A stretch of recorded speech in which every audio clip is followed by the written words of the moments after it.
8 மொழிகள் தெரியும். கோடி ரூபாய் சொத்தை தானம் செய்த நடிகை காஞ்சனாவின் அவர்களின் கண்ணீர் கதை. பறக்கும் விமானத்தில் ஏர்ஹோஸ்டஸ். வெள்ளித்திரையில் பல கோடி ரசிகர்களின் கனவுக்கன்னி. ஆனால் நிஜ வாழ்க்கையில சொந்த குடும்பத்தாலேயே ஏமாற்றப்பட்டு தனிமையில் வாழ்ந்து வரும் பழம்பெரும் நடிகை காஞ்சனாவின் இதயத்தை பிழியும் கதை தெரியுமா? அப்பாவின் தொழில் நஷ்டத்தால் குடும்ப கடன் சுமை முழுதும் இவர் தோளில் விழுந்தது.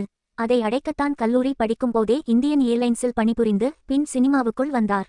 புகழும் நிறைவான பணமும் குவிந்தது. கடன்களையும் அடைத்தார். பெரிய இடங்களிலிருந்து நல்ல திருமண வரன்கள் வந்தபோதிலும் சொந்த உறவுகளே அதை தடுத்தார்கள். காரணம், இவருடைய சினிமா வருமானம் மட்டுமே அவர்களுக்கு முக்கியமாக இருந்தது. பணத்தை தராமல் மீண்டும் கடனைத்தான் பரிசாக்கினார்கள். எம்.ஜி.ஆர்., சிவாஜி கணேசன், நடிகர் சங்கத்தினர் என பலரும் உதவ காத்திருந்தோம். குடும்ப பிரச்சனை பொதுவெளிக்கு வரக்கூடாது என்பதில் உறுதியாக இருந்தார். மனசுல இவ்வளவு வேதனையை வச்சுக்கிட்டு எப்படி சிரிச்சு நடிச்சீங்க என திரையுலக ஜாம்பவான்களே வியந்து கேட்டிருக்கிறார்கள்.